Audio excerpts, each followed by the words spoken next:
You're listening to theoutdoorstation.co.uk. Paddy Dillon is one of Cicerone's most prolific guidebook writers. Indeed, for Paddy, walking and guidebook writing are his profession. For much of the year, Paddy's out on the trail, either revising past guides or seeking out new destinations for new publications, ultimately for the benefit of leisure walkers everywhere. Now, I'm intrigued by what life as a full-time walker and guidebook writer is like, and recently I sat down with Paddy to talk about a year in his walking life. I started by asking him just how many titles he had in print with Cicerone. Probably about 20, I think, and I've got about 40 guidebooks altogether. Yeah, even I lose count. Yeah, I mean, but Paddy's just given me his CV here, which is a piece of A4 paper with what looks like 8-point, maybe even smaller text, with just lists and lists of guidebooks. I mean, it's extraordinary, and I guess that reflects the fact that you're quite unique in the sense that you're a professional guidebook writer, isn't it? I mean, this is your complete livelihood in the way that it often isn't for many people. I mean, you're not early retired.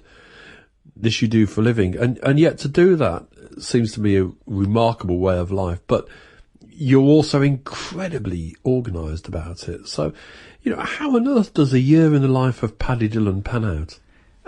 Well, I sometimes wonder that myself. I'm sitting there at any time in the year and I've got something which is already in-house, that's going through the mill, that's going to be published.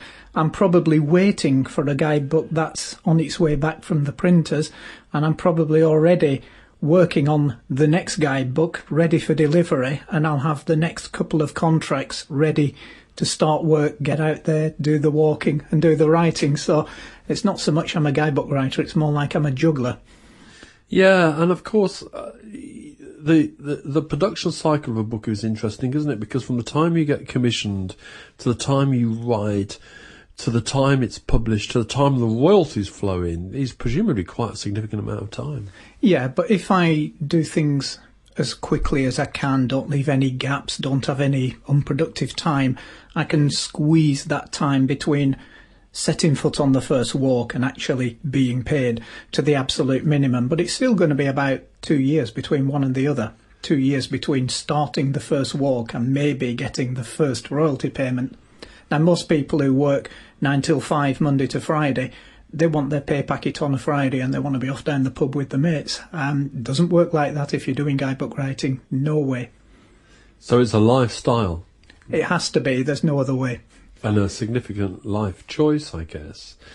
And if we're looking at that kind of year, I mean, I know we were talking earlier and you said to me, well, you know, the most important thing is the walking rather than the writing. You know, it's the walking that's the most important part.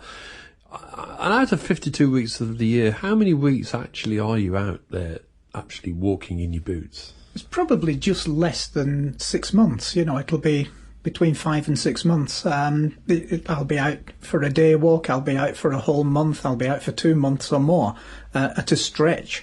And then I come home for maybe a week, 2 weeks, maybe only 2 or 3 days, and then I'm out again. So it's all jumbled up, if you like. To any casual bystander, it would look incredibly disorganised, but to my mind, it's all incredibly organised.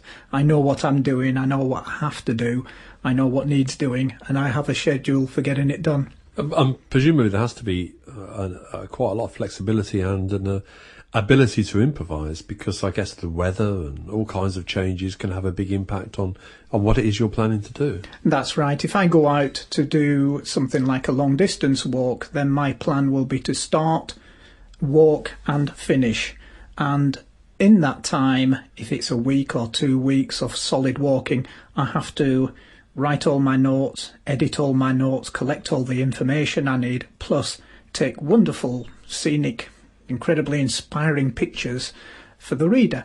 And if it rains for 3 days at a stretch, then the pictures for a start are going to suffer.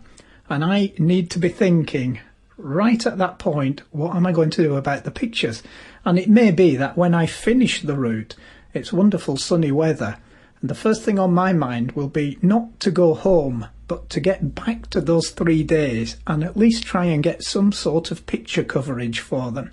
And I've done that on a number of trails. You know, I walk the trail, I finish it, but then rather than go home, I'll go straight back to the middle part just to get the pictures. And it's worth doing, because if you don't get them, you're either faced with putting no pictures in, a lousy picture, or buying a picture of someone else, or begging, stealing. And of course, if it's your career, I suppose, you know, that every time they put an agency photograph in your book, you're losing royalties, aren't you? Yeah, as simple as that. So it's in my interest to get back there and to get that coverage.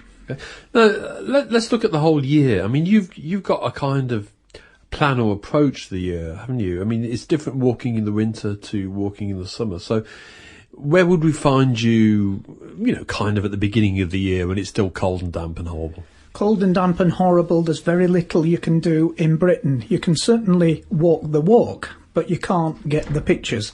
What you will get is either grey, dismal-looking pictures or wonderfully scenic, wintry-looking pictures with snow and frost and all sorts of wonderful things like that, which doesn't look great in a guidebook when people are using it in the summer. Most guidebooks will have spring, summer, maybe autumn pictures in, occasionally the odd snowy scene, but no guidebook that people are using year-round will be full of grey, dismal, rain-swept pictures and frosty pictures and snowy pictures. So there's only so much you can do pictorially in the winter. You've got to balance that with pictures in the summer in this country.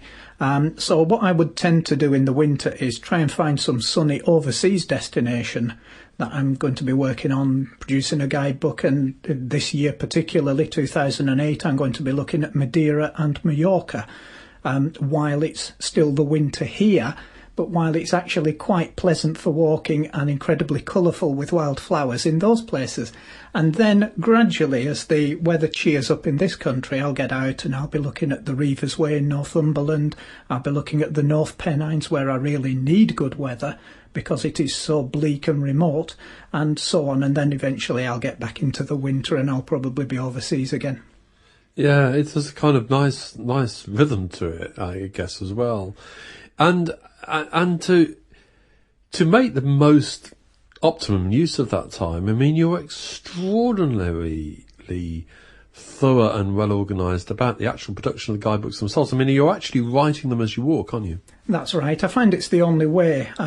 When I first started, I would rely on just maybe walking a day's walk and then going home, and then maybe sometime during the week actually start writing something about it. But it very quickly occurred to me, looking at my maps, I'm thinking, you know, there are big blank spaces here in my memory. I don't actually remember walking across that moorland. I don't remember if that stream on the map had a footbridge across it or whether I waded across. So I started to write it all down on sheets of paper, which is great until it rains and then the paper gets wet and you can't write on it. I advanced to using a little tape recorder dictaphone, which is fine, except half the time when you get back home and start replaying it to yourself, you have to play it 3, 4 or 5 times before you can even hear the words you're saying above the rustling wind and the crashing waves and rustling leaves and just the sound of your own footsteps. So it actually was quite a chore to write things down.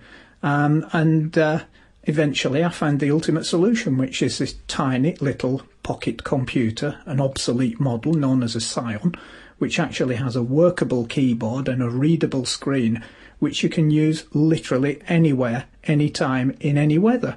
So that's what I use now, which means that as I'm walking along, if I come to a path junction, I look at my map, I decide whether I'm going right or left or straight on, and I will write down at that very point, turn right, turn left, straight on, through the gate, across the footbridge. All this detail goes in there. And once I've written it, I can literally forget about it. I don't need to remember that. It's written down and it will never be written down again. There's no need to write it down a second time. It's written down on a small computer that can be taken off onto a big computer, which will end up on a disk, which will go to my publisher. It'll be in their system and ultimately will hit the printed page. Pen never touches paper. There's no pen and paper involved anymore at any stage. So it's fine so long as we can keep that Scion going until we'll have to replace it with a different kind of model. But one of the things that is always striking about your books is how comprehensive and reliable they are. And we've had this conversation before, but not all guidebooks not all guide companies are as secure as that, are they? I mean, I remember a couple of years ago getting myself on a horrible bit of walk in Ireland, which I thought was quite dangerous. And I remember you saying to me, "Oh yeah, I know where that's come from," and it was nicked from somebody else. And I mean, actually, it was one of the things that's a bit shocking. So that drive for authenticity and the comprehensive coverage you give it, I think, is welcomed by a lot of walkers everywhere. Well, I'm glad that it is welcomed, and it sort of makes me sort of appreciate the amount of work I'm putting in as well. I would sometimes use a guidebook in an area if I'm just going out doing a walk, if it's a place I've never been to before and I want to know a bit more. And if I know the guidebook writer and I know their reputation, I'm quite happy to use their guidebook. If I don't actually know who it is, I'm just a little bit wary, because I do want to know a bit about the person as well. I want to know whether they've really walked these or whether it's just a compilation made from other sources. It is a problem, but all I can do from my point of view, and to be honest to the reader, is actually get out there, walk the route myself, write it down, warts and all, and give people all the information they need as to how long it is and where to start and what the facilities are along the way. And if I do that, if I actually give them the hard information, I feel I've done my job. And at the end of most days, you're actually editing and writing the comments that you've written actually as you walk. So by the time you get back to this country, the book's almost finished. It's almost finished. The last thing of all that I write is, strangely enough, the first thing that people read in the book, which is the introduction. Because by the time I've walked the routes, written about them all, sorted out my pictures, sorted out the mapping and everything else, and I have a very, very clear idea what's really going in the guidebook and what's sort of fallen by the wayside, at that point I will write the introduction, because at that point the whole project is crystallised in my mind and I know what extra information people will want about how to get to the area, how to get around the area, what maps to use, what the level of facilities are like, anything they need to know about local transport. All that will go into the introduction, and that's the part that gets written last of all. So, I mean, let's suppose we do a walk that's going to take 15 days, let's say. You've obviously completed a fair amount of work during those 15 days. I mean, how many more days has to be put in back in Britain to finish that? Probably about 3 or 4 in terms of writing, and another day or 2 sorting out the pictures and getting the captions for the pictures, because that again is an extra piece of writing. It's one thing to select a wonderful picture, but it's another thing to actually just say a few words to go with that picture and to link it to the text. So what I would generally do is, if I have a series of one-day walks, I will make sure that there's a selection of 3 or 4 pictures for each of those days, of which my publisher will choose 1 or 2. So all the way down the line, it's a case of me providing a certain level of information, a certain level of coverage and backup, if you like, and then my publishers editing that in-house and deciding what they want out of it. If there's the odd thing they don't understand about my writing, they will ask me, and I'll provide clarification. If I give them 3 or 4 pictures, I expect that they'll choose 1 or 2 of them. But in the rare instance that they might ask for a further selection of pictures, I'll just send those through. Everything's digital now, so it's easily done. And then in terms of mapping, sometimes we can actually use things like Ordnance Survey maps in Britain and pay a licence fee. If it's a book that's abroad, they've got to source the mapping elsewhere, and then there may be a case of doing some sketch mapping, which is then handled in-house on a design system and produced in full colour, and then I have to check that that's okay and that it's going to do the job. So there's all sorts of things happen behind the scenes, and that's the bit I just refer to as it going through the mill. I sort of think it's like a big publishing mill, you put things in at one end, raw materials, and a refined product comes out the other end, and that process takes a period of some months. I would expect any guidebook I deliver to be available within a year. And so if I've just walked the routes and then delivered instantly, then before the year is up, the book is available, and that means it's as up to date as it can be. It's almost impossible to turn a guidebook round from actually walking the routes to the final printed copy in anything as short term as 3 months. Could be done in 6, more likely to be done in 9. There's no reason for it to drag on for, say, 18 months. But the production, from your point of view, it seems to be too incredibly efficient. And if I look at this CV that we referred to earlier, you know, I mean, it looks like a kind of production line for writing manuals. And I guess looking at that and thinking about it as a lifestyle, you know, people might say, well, this must be a very solitary life. But you're not a solitary person, are you? You're a very sociable kind of person. And I guess, but that life being out on the hills, being out in the mountains, constantly moving around, the kind of lifestyle that most of us will never get a feel for.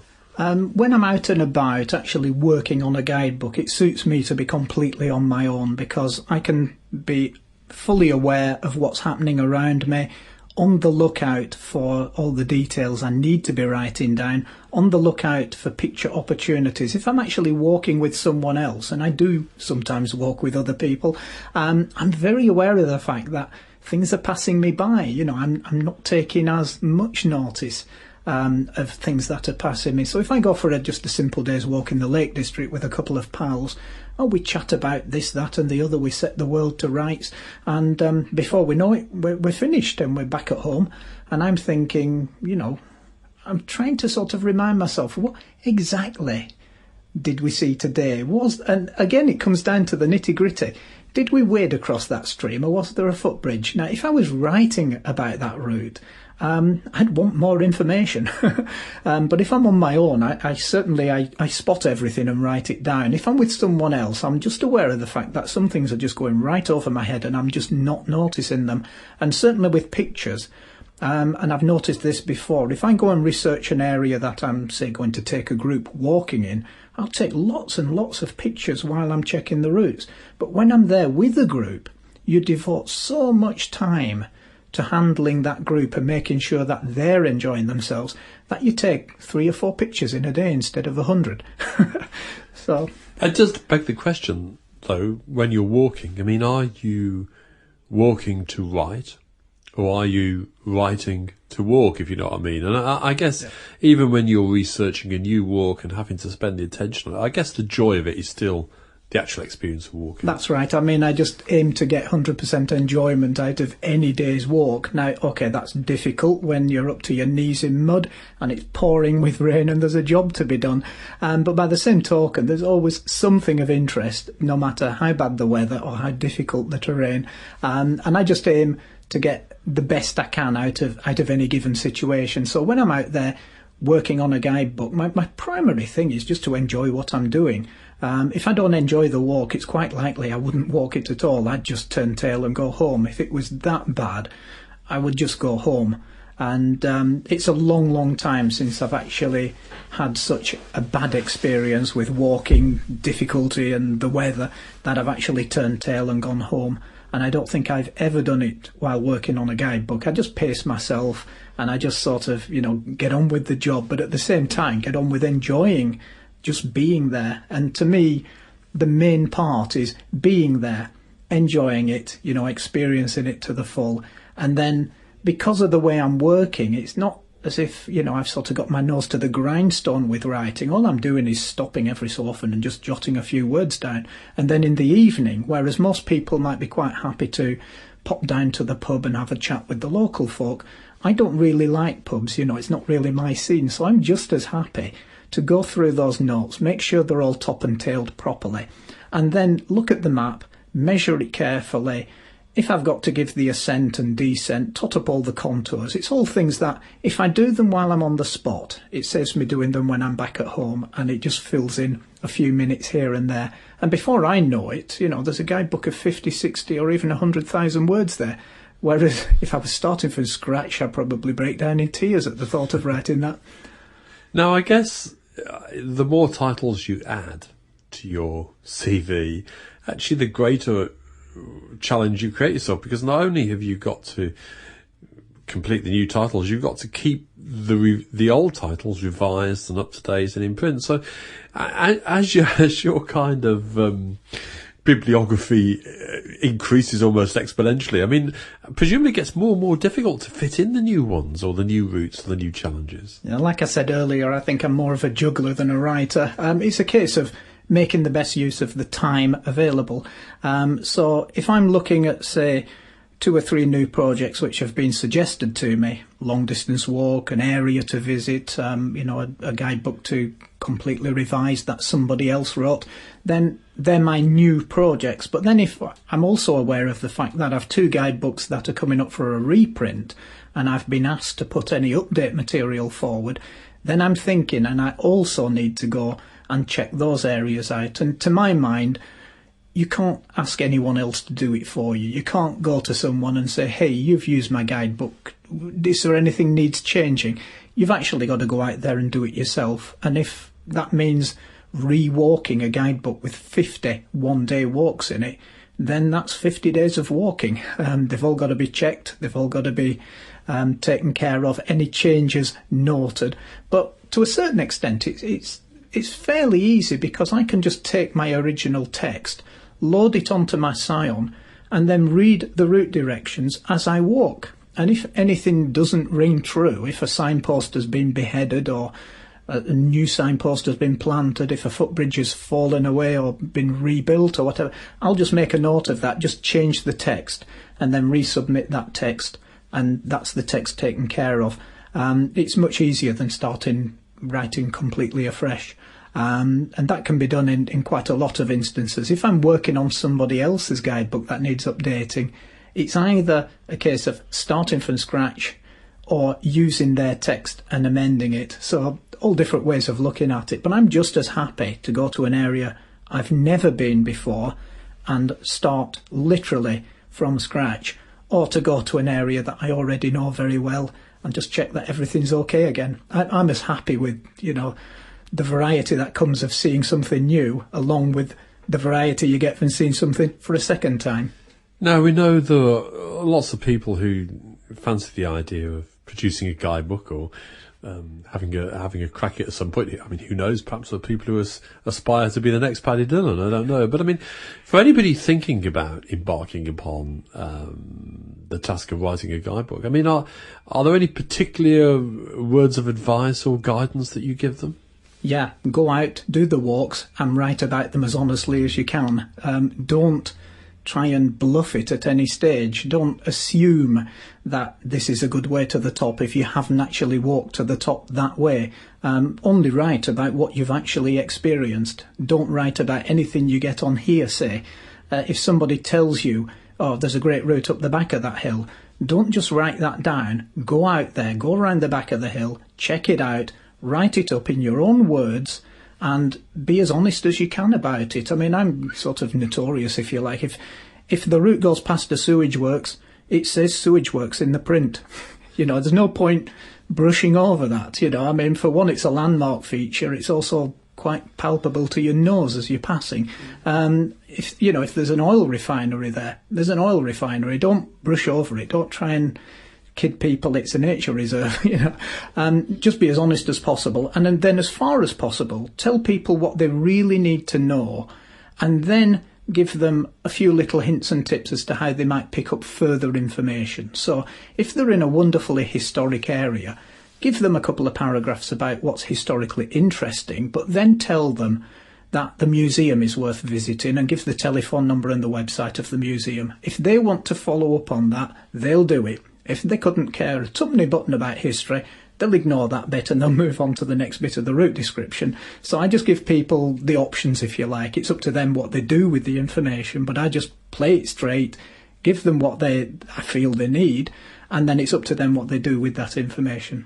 So authenticity and honesty are absolutely important. And I guess in these days of mass internet connection, if somebody hasn't done that and they're found out, maybe more so than in times gone past, people will know. I mean, we've all followed guidebooks at some point or another and really seriously wondered whether the person has actually done this particular stretch of a walk. But I guess these days you can't really afford to be that lapse.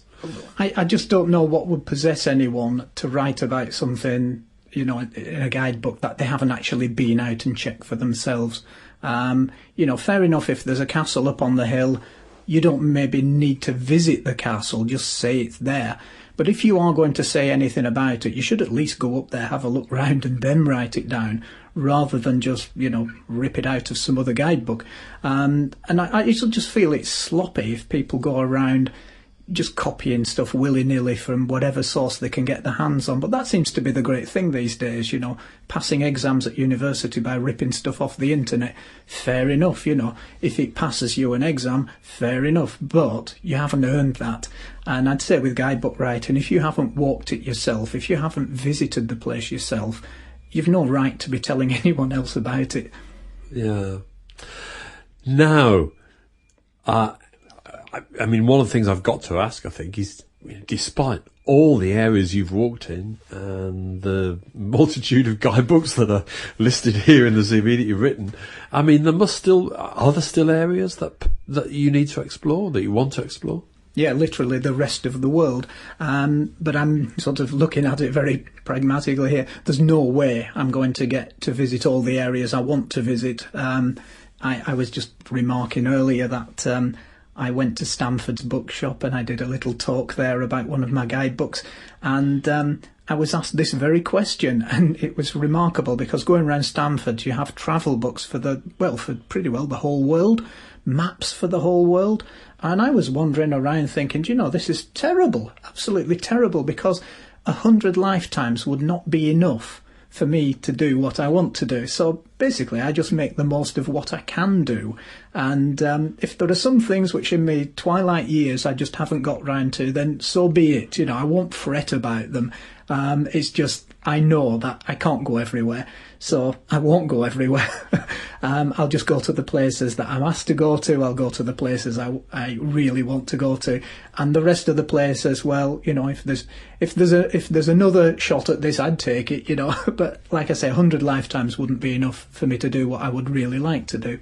Now, you talked a bit earlier about this year's walking, as we speak, at the beginning of 2008, doing the Reaver's Way and revisiting Madeira and Mallorca.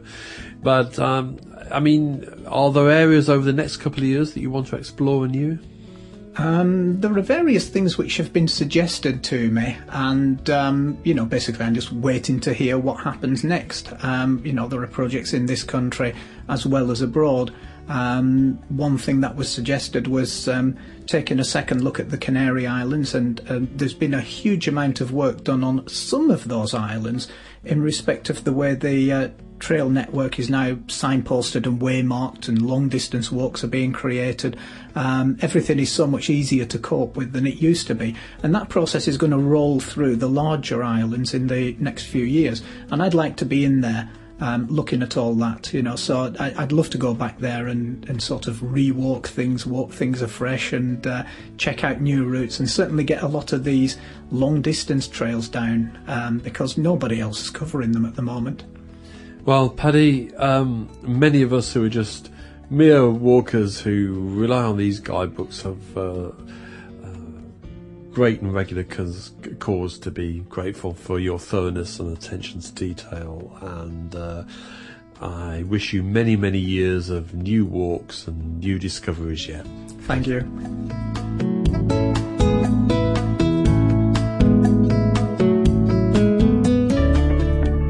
This sponsored programme is produced and hosted by theoutdoorstation.co.uk.